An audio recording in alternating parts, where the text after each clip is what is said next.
본 방송에서 제공하는 투자 정보는 투자 판단에 대한 조언입니다. 방송에서 제공하는 주식의 가치, 가격 상승 및 가격 하락에 대해서는 방송사에서 보장하지 않습니다.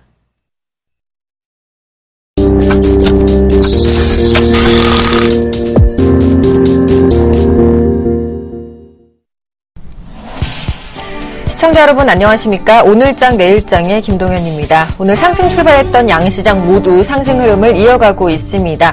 네, 외국인과 기관의 순매수 덕분에 1990선을 회복한 코스피 지수 계속 이 흐름 이어갔으면 좋겠고요. 코스닥 지수도 외국인들의 순매수로 인해서 530선에서 거래가 되고 있습니다. 자, 오늘장 내일장 오늘 준비된 주요 코너들부터 함께 살펴보시죠.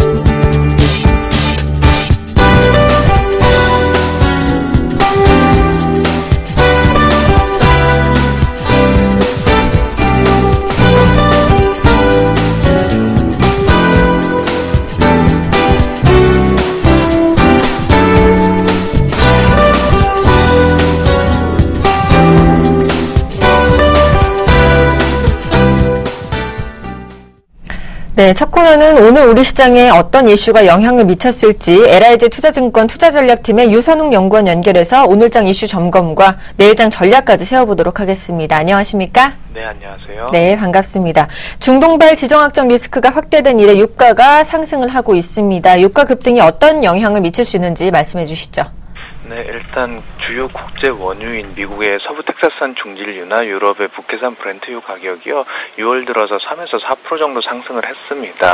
그래서 최근에 상단을 돌파해서 상승을 하고 있는데 이러한 이유는 러시아와 리비아의 공급 불안에 더불어서 최근에 이라크의 지정학적 불안이 더해지면서 수급 차질에 대한 우려를 높였기 때문인데 일부 전망 기관에서는 이라크의 내전이 좀 확전될 경우에는 국제 유가가 120달러까지 급등할 수 있다고 전망을 하고 있습니다.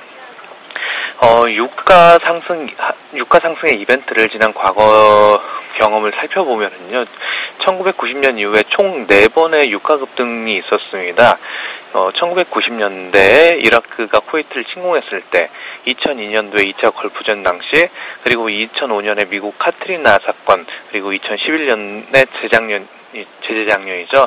리비아 내전이 발발했을 때 이렇게 유가가 급등했었습니다. 이렇게 유가 급등 이벤트가 있을 때는 동시에 위험자산 회피 현상도 동시에 발생을 했었는데 우리나라의 영향력을 점검할 때도 마찬가지로 두 가지 관점에서 고려를 해야 합니다. 먼저 유가 충격, 즉 수입물가 급등에 의한 인플레이션 효과인데 우리나라 같은 경우는 에너지를 전량 수입에 의존하는 순수입국이기 때문에 유가 상승이 그대로 경제 충격으로 전이될 가능성이 있습니다. 그리고 유가 충격에 의한 위험자산 회피 현상도 발생이 가능한데 우리나라 같은 경우에는 신흥국이기 때문에 어떤 리스크 오프 분위기에 민감할 수 있습니다. 지금은 견조한 국내 펀더멘털로 외국인의 자금이 유입되고 있지만 리스크 오프, 그러니까 위험 회피 현상이죠. 이런 환경하에서는 외국인 자금 유입이 둔화되고 원달러 환율도 상승 압력을 받을 수 있는 상황입니다. 하지만 결론적으로 말씀드리면은 어떤 쇼크가 발생할 가능성은 지금으로서는 낮다고 판단을 하고 있습니다. 그 이유는 미국의 원유 수출이 최근에 40년 만에 최초로 물꼬를 틀었고 미국에서 그러니까 원유를 수출하면서 국제적으로 공급량이 늘어날 수 있다는 것이죠. 그리고 또 전략 비축유 방출의 카드도 갖고 있기 때문에 어떤 충격은 과거와 같이 이렇게 급하게 일어나지 않을 것이다 이렇게 판단을 할 수 있습니다. 그래서 최근에 일어나고 있는 중동발 지정학적 리스크는 단순한 리스크 요인으로 지금으로서는 판단할 수가 있습니다. 알겠습니다. 이렇게 유가 급등 수혜주들이 나오는 시점인데요. SK 이노베이션 같은 경우는 어제에 이어서 오늘도 3%가량 급등을 하고 있습니다. 이 정유주들의 흐름은 앞으로 어떻게 예상하시나요? 예, 일단은 저희 하우스에서는 장기적으로 보면 정유주가 긍정적으로 보지는 않습니다. 어떤 그 동아시아 지역의 수급적인 요인에 의해서 공급이 향후에도 계속 늘어날 것이기 때문에 어떤 제품가, 그러니까 정제유라거나 이런 화학 제품 가격이 좋지만은 중장기적으로 좋지만은 않을 것으로 보고 있기 때문에 지금은 모멘텀에 의해서 상승을 하는 것이지 장기적으로 좋을 것이다라고 판단을 하지는 않습니다. 알겠습니다. 마지막으로 마감 전략 세워주신다면 어떨까요? 예, 지금 시장을 대응하는데 최근에 들어와서 가장 중요하게 보는 이슈 중 하나는 일단 2, 4분기 어닝 시즌이 7월 초부터 시작될 것이라는 것인데 일단 7월 첫째 주에 어닝 시즌의 시작을 알리는 삼성전자가 있죠. 삼성전자의 영업이익 추정치가 최근 계속 하향 조정되고 있다는 점입니다. 이래서 2분기 전체의 어닝 시즌이 좀 좋지 않을 것이다. 이런 우려가 좀 시장에 돌고 있는 상황인데 결론적으로 말씀드리면은 어닝 시즌에 대한 경계감은 조금 멀리에 두어도 될 것 같다. 이렇게 판단을 하고 있습니다. 가장 먼저 삼성전자 같은 경우에는 최근에 CFO가 언급했듯이 실적이 좀 부진할 가능성은 충분히 있습니다. 그렇지만 삼성전자를 제외하고 코스피 200 기업의 나머지 기업들, 이 나머지 기업들의 추정치 추이를 보게 된다면은 지난 1, 4분기에 빠르게 실적 하향 조정이 이루어져 있고 최근에 와서는 오히려 반등을 한 모습까지 보이고 있습니다. 그리고 두 번째로 또 과거 평균 증가율을 2, 4분기에 대입을 해보면은 지금은 실적 부진 우려를 충분히 반영을 하고 있는 상태입니다. 영업이익 추정치의 평균 증가율을 적용했을 때 지금 추정하고 있는 수치보다 4조 원 이상 높게 나타납니다. 그러니까 지금 충분히 하향 조정을 이루어진 상태라고 할 수 있고요. 다시 말해서 어닝 쇼크는 그렇게 우려할 만한 상황은 아니라는 판단입니다. 그렇다면은 지금 오히려 주식을 매수해야 한다는 입장인데 최근에 글로벌 주요 통화 당국이 완화적인 통화 정책을 펼치면서 유동성 환경이 지속되고 있습니다. 그리고 또 중국의 제조업 경기가 정부 정책의 효과로 개선될 가능성도 있고요. 이에 따라서 지금같이 박스권에서 약간 조정을 보이고 있는 이런 상황에서는 경기 민감주 위주로 이렇게 주식의 비중을 확대할 필요가 있다고 판단을 합니다. 더불어 또 국내 소비 경기 개선을 염두에 둔다면 소비 관련주에 대해서도 긍정적인 관점을 유지를 할 수 있다고 판단을 하고 있습니다. 알겠습니다. 지금까지 LIG 투자증권의 투자전략팀 유선웅 연구원과 함께했습니다. 도움 말씀 고맙습니다. 예, 감사합니다. 네, 바로 이어서 외환시장 흐름도 살펴보도록 하겠습니다. 자세한 소식을요, KB 외환선물의 정경팔 팀장님과 연결해서 들어보겠습니다. 안녕하세요. 네, 안녕하세요. 반갑습니다. 오늘 원달러 환율이 미국 지표 부진에 좀 하락 출발하는 모습이었는데 현재 외환시장 동향 어떻습니까? 네, 어제 상승했던 환율이 하루 만에 다시 반락했는데요. 오늘 서울 외환시장은 어제 종가 대비 2원 80전이 하락한 1018원 20전에 개장했고요. 개장 이후 하락세를 지속하면서 장중 1016원 20전까지 하락했습니다. 미 연준의 6월 FOMC 직후에 기록한 장중 저점인 1017원 10전을 하향 돌파하면서 박스권의 하단을 향해 가고 있습니다. 오늘 환율이 하락한 것은 어제 발표된 미국 경제 지표가 부진하게 나오면서 미 연준의 비둘기파적인 통화 정책이 예상보다 길어질 수 있다는 전망을 반영하고 있습니다. 어제 저녁에 발표된 미국의 1분기 GDP 성장률은 예상치였던 마이너스 1.7%보다 하락한 마이너스 2.9%를 기록했는데요. 여기에 5월 내구재 주문까지 부진한 모습 보이면서 달러화는 전통화 대비 약세를 보였습니다. 오늘 아시아장에서 다른 해외 통화상들의 큰 움직임은 보이지 않고 있고요. 이러한 와중에서 환율이 1016원대까지 하락한 것은 월말을 맞아서 내고 물량이 축소되고 있기 때문으로 보고 있습니다. 알겠습니다. 그렇다면 향후 전망은 어떻게 예상하시나요? 네, 달러 강세 재료가 등장하기 어려운 상황에서 특별한 위험 회피 재료가 나타나지 않는다면 달러 환율은 하루 더 하락하면서 1015원대까지 하락할 가능성이 있다고 보고 있습니다. 이것은 미국이 제한적이나마 40년간 금지해오던 석유 수출을 일부 완화하는 조치를 취하면서 캐나다 달러와 호주 달러 등 상품 통화들의 강세를 지속할 수 있다고 보기 때문인데요. 상품 통화들의 강세 시 원화가 동반 강세를 보이면서 달러원은 하락 압력을 받겠습니다. 그러나 오늘 저녁에 발표되는 미국의 5월 개인 소비 지출 가격 지수 결과에 따라서 시장 상황은 반전될 가능성이 있는데요. 개인 소비 지출 가격 지수는 미 연준이 정책을 결정함에 있어서 소비자 물가 지수보다 더 중요시 여기는 지표이고요. 지난 4월에 기록한 1.6%보다 상승할 경우 향후 물가 상승에 대한 기대감이 높아지면서 달러화가 반등할 수 있겠습니다. 알겠습니다. 지금까지 KB 외환선물의 정경팔 팀장님과 함께 외환시장 동향 살펴봤습니다. 도움 말씀 고맙습니다. 네, 감사합니다.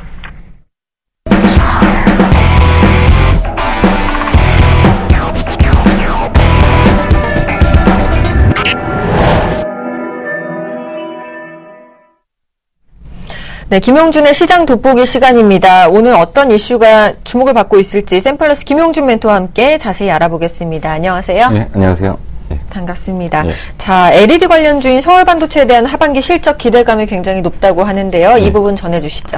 예, 일단 뭐 LED 업체들이 최근에 이제 조정을 좀 많이 받으면서 사실 이제 지수가 좀 같이 밀렸고요. 그리고 5월 전체적으로 그 중소형주들 약세 국면에 서울반도체가 중심에 있지 않았나. 결국 이제 그 코스닥 쪽에서 이제 시가총액 2위권을 유지하던 서울반도체가 그 최근에 이제 낙폭이 커지면서 지수 조정에 어떤 빌미를 좀 제공을 했는데요. 네.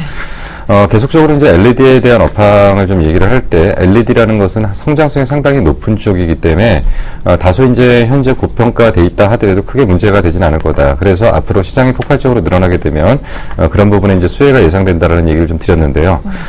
오늘 이제 키움증권에서 서울반도체에 대한 보고서가 나왔습니다. 근데 내용을 좀 간략하게 좀 요약을 하고 나머지 좀 얘기들을 좀 하도록 하겠습니다. 먼저 이제 그 서울반도체에서 서울반도체에 대한 키움증권의 보고서의 내용은 2분기 실적은 좀 저조할 것 같다. 매출은 2,763억, 그러니까 뭐 1분기에 비해서 크게 뭐 떨어지는 건 아닌데 영업이익은 233억, 그러니까 1분기 대비로 영업이익은 괜찮습니다. 근데 문제는 뭐냐면 전년 동기 대비 봤을 때 좀 다소 실적이 좀 떨어졌다는 얘기죠.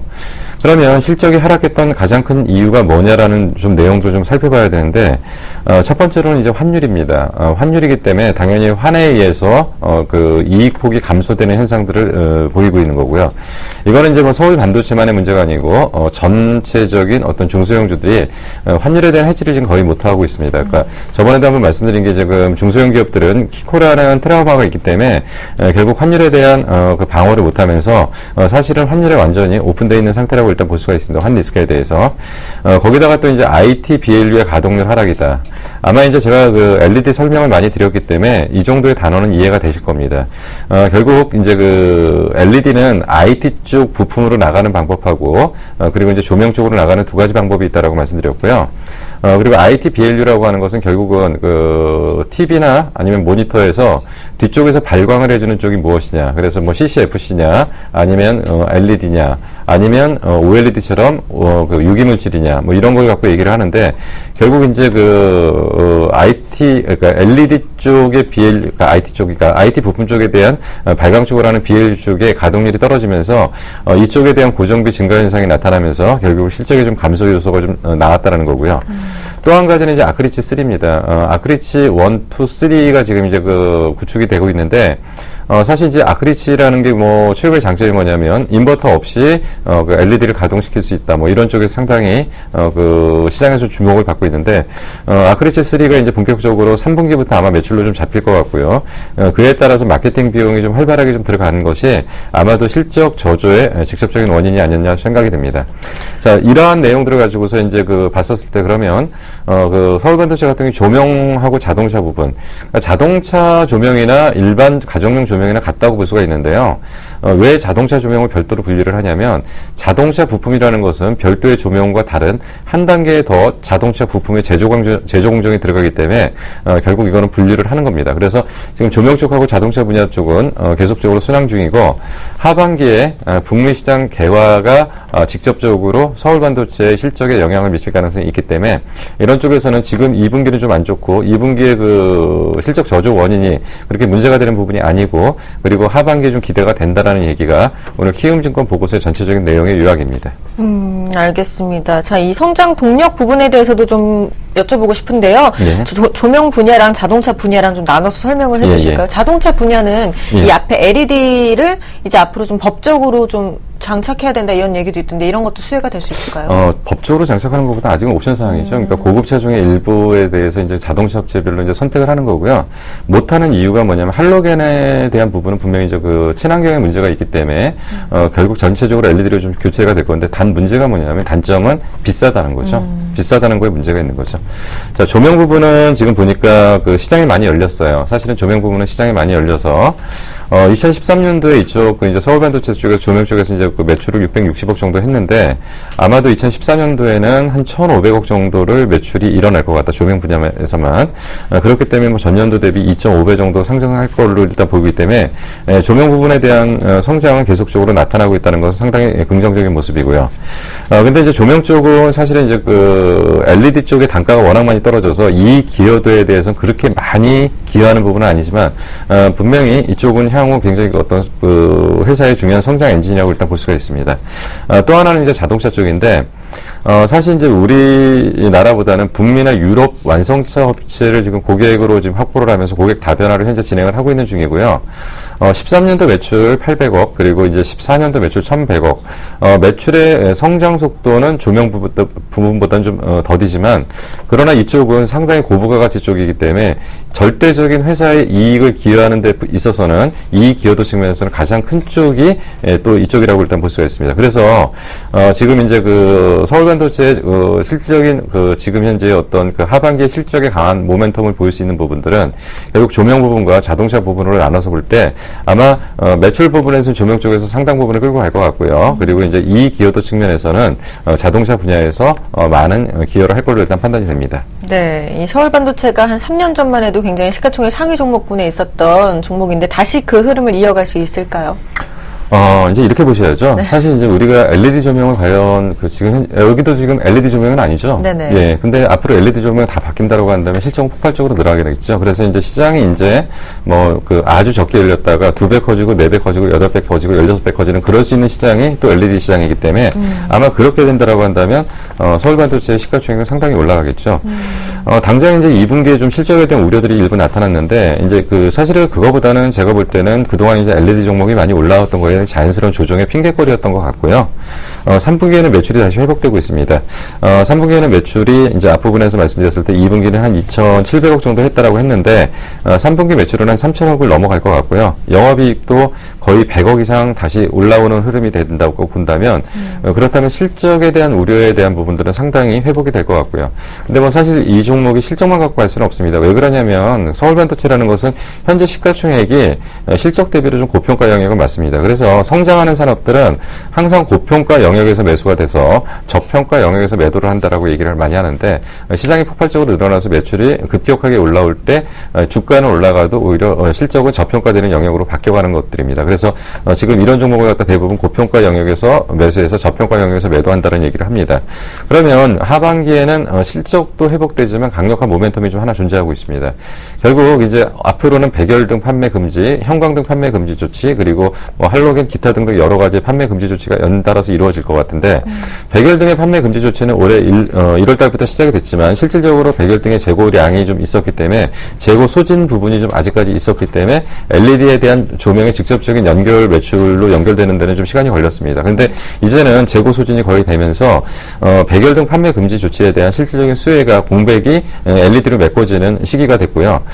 서울반도체 같은 경우는 유럽이나 큰 쪽에 그 대형 어떤 판매처를 확보를 하면서 본격적인 이제 LED의 어떤 그 시장 규모 커지는 거에 준비를 좀 거의 마무리하고 있고 그것이 이제 하반기에 실질적인 가시적 성과 거기다가 이제 아까 말씀드린 아크리치 3 정도가 이제 가세를 하면서 아마 시장에 상당한 어떤 이슈가 될 가능성이 크다.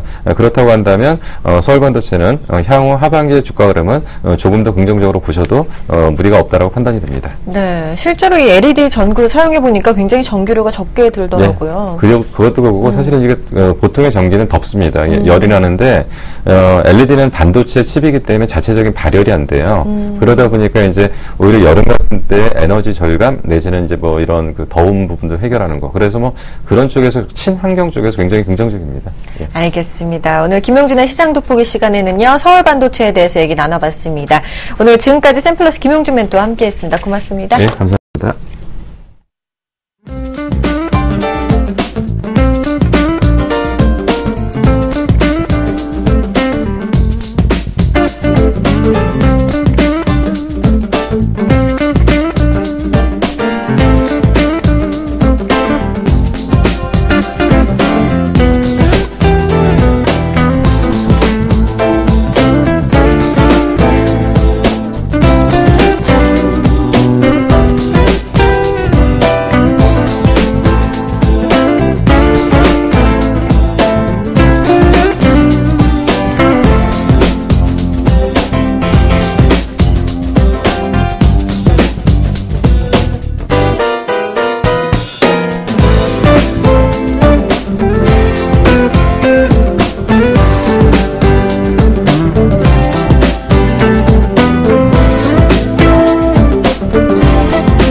안녕하십니까. 2시 20분에 특징주를 가지고 여러분께 찾아가고 있는 나무노 멘토입니다. 오늘 시장 장 초반 분위기 좀 많이 좋았다가 또 상대적으로 이 상승폭이 좀 많이 줄어든 모습입니다. 오늘도 외국인들이 선물에서 7,000개 매수를 하네요. 이놈들 참 장난 많이 칩니다. 지금 이러한 선물에서의 이런 급변동이 나타나는 이유는요, 시장이 강하게 올라가지도 그리고 강하게 떨어질 만한 어떤 내용도 가지고 있지 않다 보니까 선물에서는 마음껏 여기에서 자기들이 어떤 변동성을 키워서 수익을 내려고 하는 이런 전략들이 지금 먹힐 수밖에 없는 상황이다, 이렇게 봐야 되겠네요. 이런 국면에서 종목들이 각각의 이제 움직임이 나타날 때는요, 시장의 흐름들에서는 별로 재미가 없을 것이고, 향후 2분기 시즌이 다가오는데 실적이 좋은 종목들 또한 지금은 거의 매집 단계다. 그 기다림에 지쳐서 던지는 투매들이 나오면서 종목들 별로는 또 낙폭이 좀 커지는 종목들도 있는데요. 이런 때 항상 말씀드리지만 2분기 실적이 어떻게 나올 것인가에 대한 면밀한 조사들 꾸준히 해 나가셔야 되겠습니다. 자, 오늘의 특징주는요, 어떤 종목 가져왔냐면요, 4월 달에도 제가 대박 플러스 시간을 통해서 41,000원에 매도하라 그랬었고, 5월 24일 날 Y 시간을 통해서도 매도요. 결국 오늘 급락이 들어오고 있습니다. 한국전력입니다. 한국전력의 주가가 오늘 급락세를 보이고 있습니다. 무려 6%대 6.4% 정도 급락이 나타나고 있는데, 이유는 이렇습니다. 전기요금 인상이 올해 안에는 없다, 이런 이제 발언이 나왔고요. 따라서 여기에 따른 전기요금의 계속적인 인상 가능성들을 기대를 가지고 올라갔었는데, 실망 매물이 터져나오고 있죠. 주식 투자를 함에 있어가지고요, 굉장히 상식적인 생각을 완전히 떨쳐내면 안 됩니다. 자, 작년에 전기요금 몇 번 인상했습니까? 1년에 2번 인상했죠? 그럼 한 해 쉬어야죠. 올해도 계속 올릴 거다 엄청나게 많은 사람들이 떠들어댔지만, 그거 과감하게 계속 올릴 수 있는 건 아니죠. 한전은 마이너스에서 플러스로 이익만 만들어주면 되는 거예요. 그리고요, 제가 5월달에 이런 말씀 해드렸습니다. 전기요금 기준이 과거는 이제 한국전력 전체적인 기업의 내용을 가지고 전기요금을 인상하고 안 하고를 결정한다고 그랬지만, 하반기부터는 어떻게 해요? 네, 전력 부분만 따로 이야기를 한다 그랬죠. 그러면 인상 요인들이 분명히 많이 줄어들 수밖에 없다는 것입니다. 그렇기 때문에 올해 안에 전기요금 인상 없다, 당연하죠. 이거는 이미 예고되어 있는 부분인데 자꾸 누군가가 부추기다, 올라간다, 더 간다 이런 얘기. 단기적으로 밸류에이션상이 고평가였기 때문에 매도 타이밍이었고, 이런 기대감이 만약에 인상을 하더라도 분명히 고평가된 종목은 떨어질 수밖에 없는 것이거든요. 그래서 좀 상식적으로 우리 좀 편하게 생각하고, 항상 좋을 때 너무 좋다고 생각하지 마시고, 좋을 때 정신을 바짝 차려가지고 어느 시점에 나와야 될 건지를 생각하셔야 되고, 안 좋을 때는 또 무조건 던질 것이 아니라 과연 내가 더 살 수 있는 자리인가, 보유해야 되는가, 이런 부분들의 판단이 더욱더 중요한 것이다, 이렇게 말씀해 드릴게요. 수급 동향 보면 재밌습니다. 외국인들은 작년 7월 달부터요, 7월 달 27,000원대죠. 그때부터 계속 샀어요. 한 번에 확 몰아서 산 것이 아니라 꾸준히 샀어요. 자, 어떤 투자죠? 대부분의 경우 미국계 투자자들이 어떻게 주식을 사면 계속 한 1년 내도록 산다 그랬죠. 미국계 중장기성 투자가 들어와 있다. 그럼 중장기 투자가 들어와 있는데 단기적으로 급등하면은요, 분명히 누군가는 이익 실현을 하게 될 것이라고요. 그 이익 실현을 누가 했을까요? 물론 제가 여러분들께 이익 실현하라고 말씀해 드렸지만, 바로 올해 초 35,000원을 넘어설 때부터요, 기관들은요 계속 매도했어요. 35,000원에서 40,000원 떨어지거나 올라가거나 상관없이 계속적으로 매도해 주었다. 즉 뭐냐면, 기관 전체 연기금, 투신, 증권사 다 매도하는 이런 포인트는요, 어느 정도 적정 가격이 나왔다 이거예요. 그럴 때는 사실 따라가면 수익이 많이 내기가 분명히 힘듭니다. 오버슈팅만 나올 뿐이고. 그렇죠. 이런 부분들에서 이번 기관들의 수급에서 일정 부분 적정가가 어느 가격을 통과했는지를 미리 우리가 확인할 수 있었다, 이렇게 볼 수가 있겠습니다. 자, 중요한 관찰 포인트 몇 가지 또 짚어보겠습니다. 첫 번째는, 전기요금이 만약에 올해 동결되었을 때 한전은 가면 어떠한 영향이 있느냐. 네, 영업이익이 감소하겠죠. 근데 감소의 규모가요, 1년을 기준으로 했을 때 한 6,800억 정도까지도 감소된답니다. 이 정도 금액이라면 어마어마한 금액이죠. 그러니까 전기요금 인상이 보류됐다는 것 자체가 영업이익의 감소가, 우리가 이번 컨센서스 기관들이 기대했던 거에서 6,800억 정도의 영업이익 감소가 뚝 떨어져 버리니까 그게 상응하는 주가가 철렁하고 내려앉을 수밖에 없는 환경이다. 이렇게 봐야 되겠죠. 다만 이제 내년에 대한 기대치는 있어요. 내년에는 이제 탄소 배출권 거래자가 이제 시행되잖아요. 그러면 한 2% 정도의 인상 효과 분명히 좀 존재할 겁니다. 그래서 올해의 어떤 그 한전의 전기요금의 인상에 대한 기대감은 꺾였지만 내년에 또 이러한 효과가 좀 어느 정도 상쇄를 시켜줄 것이기 때문에 점진적으로는 또 주가 급락하더라도 일정한 자기 가격은 찾아갈 것으로 이렇게 봐야 되겠네요. 자, 2분기 실적 전망 좀 볼까요? 일단 굉장히 좋았던 부분은요, 원화 강세, 그죠? 환율 부분과 그리고 석탄 가격, 그리고 발전용 LNG 가격이 굉장히 많이 하락했어요. 그러다 보니까 실적이 좀 개선될 수밖에 없을 것이고, 6월달부터는 또, 추가 요금을 받게 돼 있었죠. 그래서 6월달 실적까지 들어가게 된다면, 역시, 상당한 실적은 나올 것 같습니다. 그래서 2분기 같은 경우에는요, 매출액이 한 13조 정도 되고 것이고 영업이익은 한 3,900억 정도 나올 것으로 전망을 하는데요. 지난달 제가 5월 25일 날 나무의 Y 시간을 통해서 5월 24일이군요. 한국전력 말씀해 드릴 때 제가 어떻게 예측했냐면 영업이익이 한 4,000억 정도 나올 거다 했는데 지금 3,900억 정도 나온다 그랬죠. 100억 정도 더 줄어든다는 거죠. 이런 걸 보고 컨센서스의 추정치가 하향되고 있다. 이러면 이거 하향되고 있는 구간에서는요, 주가 못 달립니다. 3,900억에서 4,000억 이렇게 한 달이 지날 때마다 올라갈 때는 주가가 계속 올라갈 수가 있는데 이 추정치가 떨어지는 거 굉장히 좀 위축될 수밖에 없는 내용이겠죠. 자, 결국 그러면 오늘 이제 급락을 하고 있는데 한전을 보유하고 계신 분 또는 한전에 매수를 하려고 생각을 해 두셨던 분들은 어떻게 대응해야 될까요? 그 기준은요, 항상 밸류밴드에 있죠. 밸류밴드 보시겠습니다. 지금 이 밸류밴드를 보시면은 저 A 포인트가 바로 외국인들이 작년 7월부터 매수했던 가격입니다. 27,000원대. 특히 누가 JP모건이 저 때 매수를 엄청나게 많이 했죠. 3억이 고장 나가지고 주가 충격을 받았을 때 2대 주주입니다. 그죠? 한전의 2대 주주가 엄청나게 매수를 스타트를 끊어가지고 지속적으로 샀는데 바로 B 포인트 지점이 이 기관들이 이제 매도를 시작한 포인트다. 이렇게 볼 수가 있겠습니다. 이미 B 포인트 지났을 때는요, 제일 윗선, 빨간 선을 향해서 계속 머무르다가 한번 4월 달에 어떻습니까?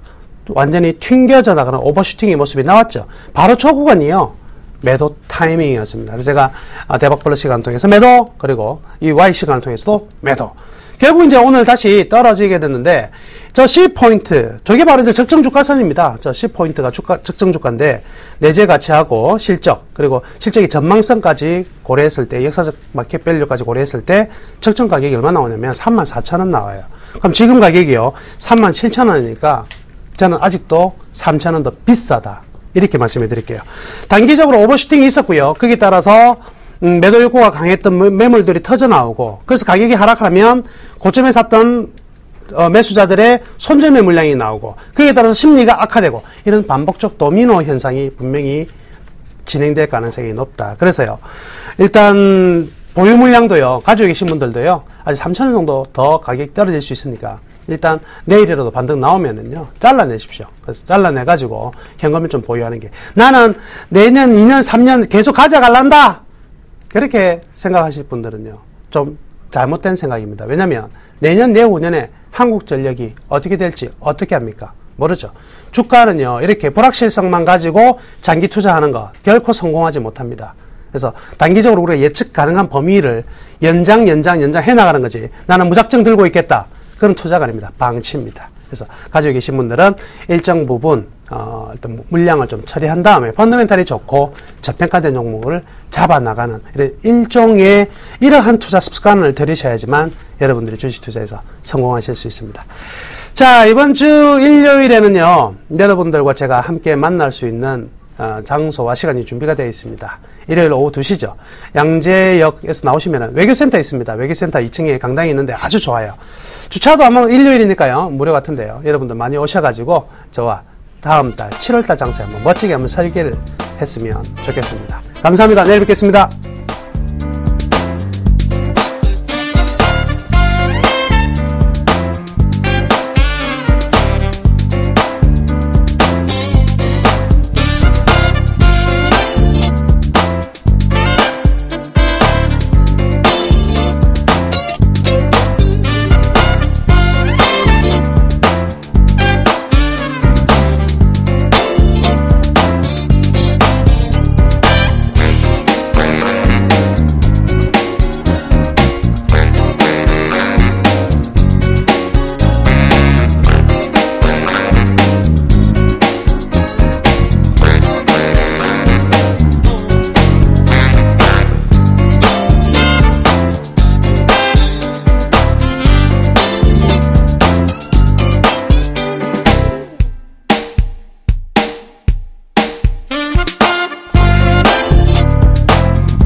안녕하십니까, 김선진 멘토입니다. 네, 오늘 시장 오전이랑 비슷한 모습을 보여줍니다.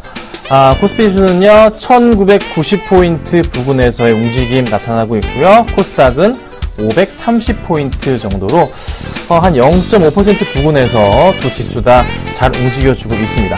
종목별로도 대부분 종목들 잘 몇 종목을 제외하고서는 움직임이 나쁘지 않은데요. 중요한 포인트, 2분기 실적에 있어서 먼저 발표되는 거는 제가 코스피라고 말씀드렸습니다. 코스닥 실적주 매수 전략을 정말 고민하시고 가져가셔야 되고, 제가 현재 보유하고 있는, 그러니까 우리 시청자분이 가지고 있는 종목에 대해서 2분기 실적은 기대가 돼. 그러면 흔들리지 마시고 가져가셔야 됩니다. 올라갈 수 있는 시장 곧 나와주지 않을까라는 판단입니다. 자, 이런 생각을 해봅니다. 지수는요 현재 1992,000포인트 부근에서 계속적으로 움직입니다. 자, 그런데 종목의 흐름은, 내가 가진 종목의 흐름들은 다 물려있거나 손해가 있어요. 그럼 어느 정도 이제 바닥을 확인하고 있는 종목들이 대부분이죠. 지수가 1990인데 내 종목들이 바닥이라는 얘기들이 많이 나와요. 그쵸? 그러면 지수의 하단 자체가 이전에 1950 이런 포인트는 아니고 어느 정도 현재 수준에서는 바닥이 나올 수도 있는, 상승 분위기가 도출될 수도 있는 그런 가능성에 초점, 좀 더 시장은 커졌다는 거에 인식을 하셔야 된다. 그렇죠? 제 말 맞죠? 자, 그러면요 걱정보다는 조금 여유롭게 시장을 대처하시는 자세 필요하지 않을까 말씀을 좀 드려보겠습니다. 자, 종목 상담까지 같이 해드립니다. 013-3366번에 0110번으로 아래 문자 번호가 나갑니다. 아래 번호로 문자 주시면요 제가 빠르게 상담을 해드리도록 하겠습니다. 벌써 많이 오고 있는데요. 많은 참여 부탁드립니다. 수급 100점주 보고 시작하도록 하겠습니다. 자, 오늘 가져오는 종목입니다. 현대기아차 그냥 묶어봤습니다. 삼성물산, 항공우주, 한국항공우주, LG전자 가지고 나왔습니다. 자, 현대차랑 기아차 같이 말씀을 좀 드려볼게요. 오늘 시장에서요 잠정치 상위 종목군의 실적을 좀 먼저 금액으로 제가 뽑아서 설명을 좀 드려보자면, 어떤 종목들이 좀 많은 매수가 좀 들어와 주고 있냐면요, 살펴볼게요. 여기 보이시죠? 자, 볼게요. 오늘 현재 위에 보이시면 양매수 순위로 많은 물량 들어오는 거, 요거 지금 이거 보이시나요? 기아차 요겁니다. 현재 외국인들하고 기관들의 매수가 굉장히 많이 들어오고 있죠. 그렇죠? 요 포인트 기억을 하시고요. 자, 그 다음으로는 또 외인이 많이 사고 있는 종목 순서로 살펴볼 때 또 매수가 같이 들어옵니다. SK텔레콤이 외인이 많이 사주고 있고 포스코가 많이 사주고 있는데, 현대차 역시도 외인들이 엄청나게 많은 물량을 현재 매수를 해주고 있습니다. 자, 어제 제가 현대차를 말씀을 좀 드렸습니다. 왜 이런 흐름이 나올까요? 오늘 현재 기아차가 2.7%, 그런데 현대차는 그냥 보합권, 보합권 플러스 갔다 마이너스 갔다 왔다 갔다 지금 움직여주고 있습니다. 매수하기 참 좋은 타이밍. 왜죠? 2분기 실적에 대한 기대가 적지 않아요. 잘 보세요. 다음 주, 아니면 그 다음 주 6월 자동차 판매량이 이제 집계가 돼서 나올 겁니다. 적게 나올까요? 아닙니다. 5월 달에 굉장히 좋았다고요. 그 흐름을 이어간다고요. 왜요? 신차 효과 때문에 이어갑니다. 현대차 흐름 좋죠. 기아차도 상승 분위기 나오는 이유. 어제 그제 현대가 올라갔고 오늘 기아가 따라가는 겁니다. 내일은 또 어떻게 될까요? 둘 다 갈 수도 있어요. 여러분 기억하셔야 됩니다. 자동차주 실적이 안 좋을 수도 있다는 그런 얘기도 있지만, 확실한 것은 예상치를 상회할 수 있는 실적이 나올 가능성이 굉장히 크다. 6월달 자동차 판매량 좋을 거예요. 분명히 좋을 겁니다. 그 포인트 잊지 마시고 자동차 관련주들은 잘 들고 가시기를 제가 당부드리겠습니다. 자, 그 다음은요 건설주 중에서 하나 제가 봤습니다. 삼성물산입니다. 자, 제가 삼성 엔지니어링을 말씀을 드렸습니다. 그런데 삼성물산 제가 요 차트를 열어놨는데 딱 보자마자 여러분들 느끼는 거 뭐죠? 보자마자 저거 김선윤 멘토, 김선윤 대표가 얘기하는 추세선 하단이야 나오죠? 그쵸? 이제는 여러분 진짜 몇 달, 제가 거의 1년 내내 얘기해야 될까요? 추세선 하단이야, 이거 이제 입버릇처럼 나오셔야 됩니다. 저거 꼭 사야 돼, 이거 있잖아요. 홈쇼핑 광고 보다가 어머 저건 사야 돼, 전화기 드시죠 바로. 자, 이거 마우스 드셔야 됩니다. 삼성물산 같은 경우 엔지니어링도 마찬가지고요. 여기서 제가 항상 말씀드리는 거 여기서 요런 바닥 포인트에서 뭐가 들어와야 된다고요?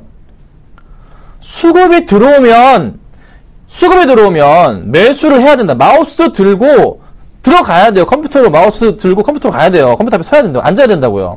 자, 수급 볼게요. 오늘장 삼성물산의 수급입니다. 외인이 27억, 기간이 15억가량. 연기금이 25억, 국가 13억. 자, 매수가 들어옵니다. 들어오고 있다고요. 최근의 수급 볼게요. 근데 최근의 수급은 외인의 매도세가 좀 보였어요. 그쵸? 그런데 오늘 들어와요. 다시 들어옵니다. 기관도 매도로 일관하다가 다시 들어옵니다. 자, 차트 다시 볼게요. 여기서 보시면 횡보를 했어요. 횡보. 네, 물량 정지가 조금 이루어졌습니다. 그런데 실적에 대한 부분과 여러 가지 모멘텀들을 확인해 보니까 삼성물산 매력적이란 말이죠. 그럼 추세 따라서 다시 한번 올라갈 수도 있는 그런 포인트가 잡힙니다. 제가 주가 예측을 많이 하는데 삼성 엔지니어링을 제가 보고서 말씀드렸어요. 좀 같이 잘 올라가고 있는데요. 삼성 엔지니어링 같은 경우도 이게 큰 흐름이에요. 여기서 봤을 때 제가 요 바닥 포인트에서 요 라인 잡았잖아요. 그렇죠? 네. 거의 비슷한 움직임, 이 라인에서. 요 라인. 여기서는 그냥 사면 되면, 수급만 들어오면 오케이. 엔지니어링 오늘 수급 들어옵니다. 수급 들어와요. 네, 살펴보세요. 오늘 수급 괜찮습니다. 자, 요렇게 올라갑니다. 자, 제가 뭐라 말씀드렸습니까? 엔지니어링 수급 들어오게 돼 있다. 들어올 거다. 보여드릴게요. 자, 확실히 오늘 많은 물량은 아닙니다. 하지만 기관들과 외인들은 지금 양매수를 해주고 있습니다. 이게 오늘로 끝나는 게 아니라 더 들어올 거예요. 그러면 갑자기 어느 순간 내일 당장 그럴 수도 있어요. 주가가 착 튀어오를 수도 있어요. 요런 포인트. 삼성물산도 아마 같이 움직일 수도 있어요. 잘 보셔야 됩니다. 아셨죠, 여러분? 기회는 많이 오지 않습니다. 방송 잘 보시고 제가 말씀드리는 것들 10%씩 매수해 보시는 거 나쁘지 않다는 거 한 번씩 말씀드리겠습니다. 자, 한국항공우주 볼게요. 오늘 4% 급등해요. 네. 자, 한국항공우주를 제가 또 크게 열어놨어요. 제가 이거 한번 갖고 나왔었어요. 그러면서 뭐라고 말씀드렸는지 기억하십니까? 여러분 기억하셔야 돼요. 기억하셔야 돼요. 좀 뒤로 빼볼게요, 이거를. 제가 뭐라 그랬냐면요. 지금 차트 바닥인데 수급 들어오면 이거 올라간다 말씀드렸어요. 기억하시죠? 기억하셔야 됩니다, 여러분. 요렇게 지금 추세가, 추세를 너무 잘못 그렸다. 좀 치우고 다시 그려볼게요. 추세가 바닥에서 이렇게 올라가는 그림이 있잖아요. 나왔단 말이에요. 여기서 제가 수급 들어오면 매수해도 괜찮다 말씀드렸잖아요. 여러분, 네, 화 안 내는 겁니다. 자, 여기서 이렇게 갔을 때 거의 맞아 떨어졌죠? 이거 일봉이에요. 여기서 수급 보니까 어떻게 되고 있어요? 최근에 수급? 기간이 좀 들어와, 이틀 들어왔어요. 약간 의심해볼만해. 근데 개인이 팔고 나갑니다. 나쁘지 않아요. 자, 오늘 보니까 야, 보세요. 외인이 사주고 기간 안 들어도 외인 다시 들어옵니다. 오늘 외인의 힘에 의해서 주가 끌어올려갑니다. 자, 확대 들어갑니다. 이게 무슨 패턴이죠? 적산병 패턴 떴어요. 상승 분위기 나올까요? 나옵니다. 자, 어디까지 나올까요? 이거 어떻게 합니까? 또 참 쉬워요. 차트 그리기. 이렇게 평행하게 긋고 올려본다면 여기는 고점 포인트가 맞잖아요. 그쵸? 맞잖아요. 다음 어디예요? 34,000원 이상 전고점을 뚫고 가겠죠. 네. 대신에 오늘 당장 사요? 그거 아니잖아요. 어떻게 떨어졌습니까? 무조건 그냥 무릎 와라락 떨어졌어요? 아니죠. 천천히 조정받으면서 떨어졌잖아요. 천천히 조정받으면서 올라가는 겁니다. 그쵸? 한 달 만에 갑자기 며칠 만에 34,000원을 가요? 그런 거 주식 그런 거 하지 마시라고요. 천천히 간다고요. 몇 달이 걸쳐도 천천히 간다고요. 결국 34,000원까지는. 한국우주 어떻게? 조정이 나온다면 앞으로 땡큐. 네, 오늘 관심주 아니에요. 조정이 나온다면 땡큐인 종목이 돼버렸다. 관심 종목군에 빨리 입력해 놓으시라고 말씀드리겠습니다. 자, 그 다음 마지막으로요. LG전자 보겠습니다. 자, LG전자도 항상 말씀드리는 그런 추세에 대한 부분에서 바닥을 확인하고 상승을 주려는지 오늘 좀 수급이 들어와서 가지고 나와봤는데 사실 그 LG 이노텍과 LG 디스플레이, LG 전자 세 가지 종목들이 굉장히 흐름이 좋았어요. 근데 최근 들어서 이 LG 전자만 흐름이 조금 안 좋은 모습이었습니다. LG 이노텍 같은 경우는 그 증권사에서 목표가 상향해주는 영업이익이 좋아진다. 그런 이슈가 있었고요. LG 디스플레이 브라질 이슈가 있었지만 약간 조정이 나와서 제가 좀 사긴 거북스럽다 했지만 아직까지 좀 매수가 좀 들어오는 모습, 간간히 매도가 나가는 거 조심해야 되겠는데 LG전자는 그 흐름이 나온 이후에 좀 매도세가 차익 실현 물량이 나온 이후에 다시 한번 이렇게 상승 그림이 나옵니다. 이런 그림이 나왔어요. 거의 바닥까지. 저는 약간 좀 행보를 했다가 갈 수도 있지 않을까. 근데 하나 걱정인 건요. 뭐가 걱정이냐면 하반기 때 나오는 스마트폰들이 너무나 무서워요. 아이폰. 그럼 LG 디스플레이를 봐야 돼요. 아이폰 나오면. 그 다음에 갤럭시 노트 나오죠? 아이폰 6와 노트 4가 나옵니다. 그 LG전자는 G3 출시 잘해서 잘 팔아먹었어요. 잘 팔릴까요? 그건 아니란 말이죠. 그쵸? 그러면 반등을 줄지언정 큰 반등은 안 나올 가능성이 있어요. 네, 그 부분은 조심해야 됩니다. 하지만 오늘 수급은 좋았고 제가 항상 제가 말씀드리는 그 추세의 하단 부분에 와서 수급이 좋아졌기 때문에 가지고는 나와봤습니다. 제 판단이 틀릴 수도 있고 맞을 수도 있지만 어찌됐든 지금 현 흐름에서는 오늘장 수급으로는 나쁘지 않은 모습이라는 거 참고하시기를 말씀 좀 드리겠습니다. 자, 종목 상담 해드릴게요. 뭐가 많네요. 4474님 SOL 10만원 50% 매도 시점 물어보셨습니다. 네, 10만원이면요. 자, 여기입니다. 제가 차트를 열어놨고요. 선을 하나 그어놨습니다. 자, 이게 2012년부터 사셨는지는 제가 잘 모르겠습니다만은 일단 10만원이세요. 지금 현재 마이너스 43%가량 나고 계신 상태입니다. 언제 올라갈까가 정말 고민이 많으실 것 같아요. 네. 유가 부분에 있어서 이라크 사태가 제대로 터져주면 유가가 많이 올라갈 가능성이 있겠죠? 그런데 그 유가에 올라가는 것을 미국이 발목을 잡으려고 합니다. 미국 쪽에서 40년 만에 원유 수출을 허가를 했습니다. 자, 그렇다면은 정유주들의 흐름이 이제 고민이 돼요. 이라크 사태가 커져버린다면 유가가 뭐 40에서 50달러 추가 상승 가능하겠다. 그러면 서부 텍사스유 같은 경우에는 150달러까지 튀어오른다는 소리고 두바이유 같은 브렌트유 같은 경우에도 굉장히 큰 폭의 상승 가져온다는 소리죠. 그러면은 미국이 설마 그걸 이용해서 지금 뭐 유가를 팔려고 석유를 팔려고 할까요? 그건 아닌 것 같아요. 올라가면요 경제적인 타격은 심할 수밖에 없어요. 그걸 막을 겁니다. 그렇죠?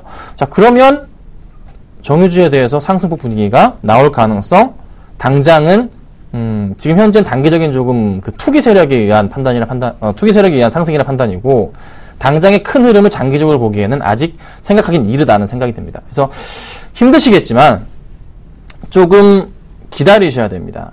네. 지금 현재 시장에서 이슈가 되고 있는 그런 얘기를 하나 드려보자면 예전에 뭐 이런 거 많이 들어보셨죠? 뭐 70주다, 전차군단이다 이런 얘기 많이 들어보셨잖아요. 전차군단 간다, 70주가 간다 이런 얘기 많이 들어보셨죠? 그렇죠? 지금은 뭐가 조금 이슈가 되고 있냐면요. 정화조라 그럽니다. 정화조가 뭘까요? 정유, 화학, 조선입니다. 자, 이 세 업종들이 연말까지 본다면 나쁘지 않은 흐름을 좀 보여줄 가능성은 있어요. 그런데 지금 현재로서는 판단하기는 이르다. 그러면 당장의 매도 시점도 아니기 때문에 흐름도 아니기 때문에 조금 상승 분위기 나와주기 때문에 급하게 매도하실 필요는 없습니다. 시간 여유를 가지시고 계속 제가 말씀을 좀 자주 드리는 그런 업종군들 중에 하나이기 때문에 방송만 잘 좀 지켜보시고 대응 부탁드리고 영 답답할 때 한 번씩은 문자를 주시면 다시 한번 말씀을 좀 드리겠습니다. 아셨죠? 자, 그리고요. 다음 볼게요. 코스맥스 볼게요. 유상증자 후 어찌 되는지요? 코스맥스 95,000원 8503님. 자, 유상증자 받으면 뭐 좋은 종목 있습니까? 유상증자가 이게 어디로 가죠? 제가 요즘에는 화장품주 너무 많이 올라가지고 약간 조금 관심이 멀어놨는데 3자 배정인가요? 일반 공모인가요? 잠깐만 제가 보겠습니다. BTI 유상증자권인데 어디 봅시다. BTI 유상증자권이죠. 코스맥스 BTI 지금 어떻게 되고 있나요? 코스맥스 BTI 보겠습니다. 뭐 큰 움직임 자체는 없네요. 이게 지금 어디로 가는지 제가 자세하게 좀 봐드려야 돼요. 지금 이게 일반 공모인지 제3자로 배정되는 건지 그 포인트로 좀 봐야 됩니다. 살펴볼게요. 2,814억 규모의 일반 유상증자 판단이 되는데, 신주가 발행 가격이 49,900원 정도, 5만원이라 칠게요. 그럼 현재가 부근에서 엄청 싸네요. 하하하하. 근데 주가는 코스맥스 쪽에서 조금 하락 쪽에 나와줍니다. 매수가 자체가 아까 보니까 95,000원이세요.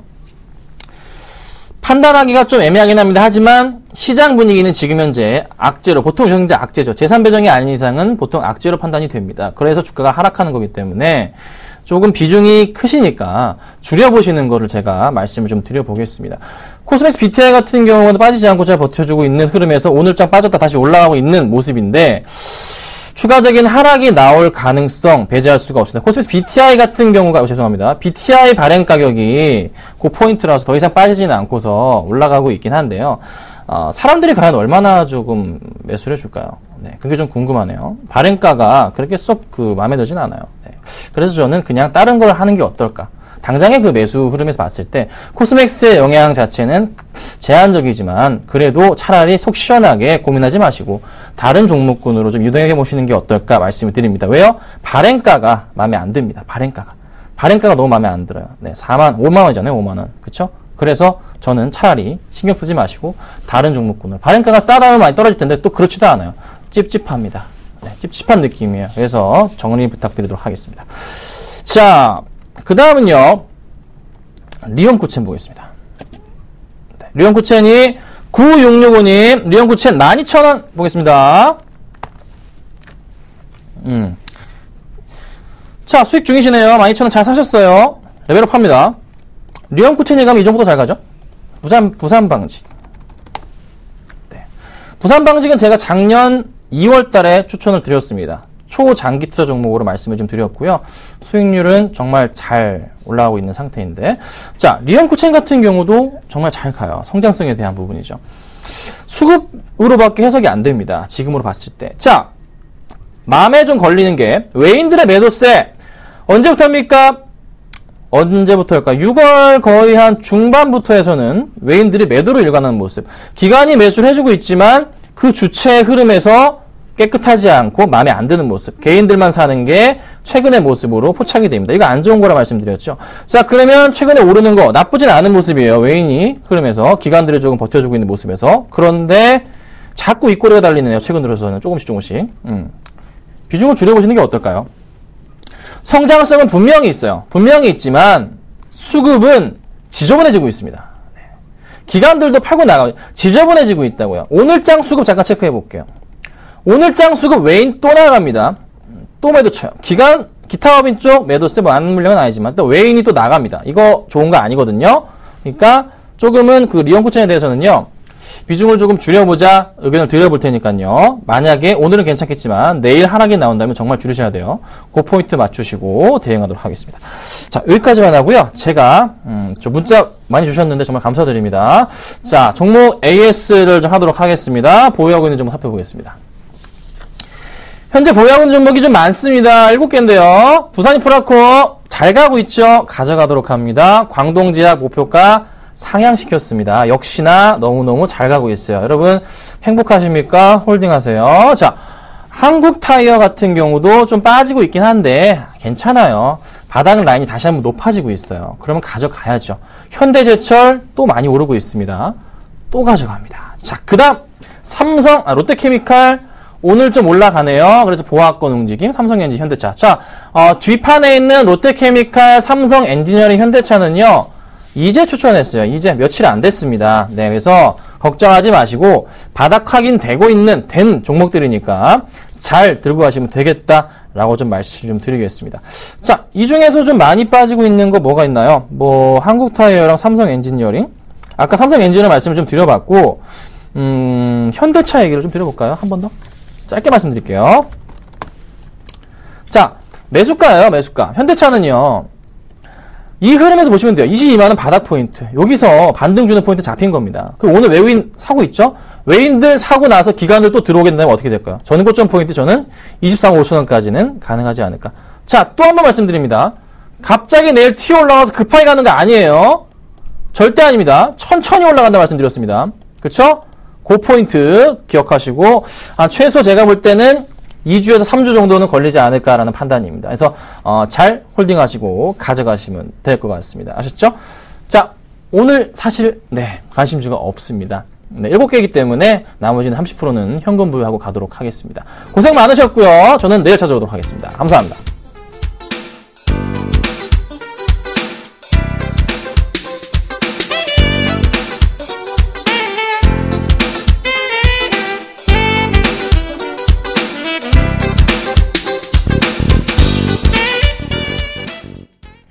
네, 장 마감까지 7분여 정도 앞두고 있는데요. 기관과 외인의 쌍끌이 매수 덕분에 1990선을 완전히 회복한 모습입니다. 현재 91선에서 거래가 되고 있고요. 코스닥 지수는 외국인의 순 매수 덕분에 530선에서 거래가 마감 예상되고 있습니다. 오늘장 내일장 오늘 준비한 소식은 여기까지입니다. 시청해주신 여러분 고맙습니다.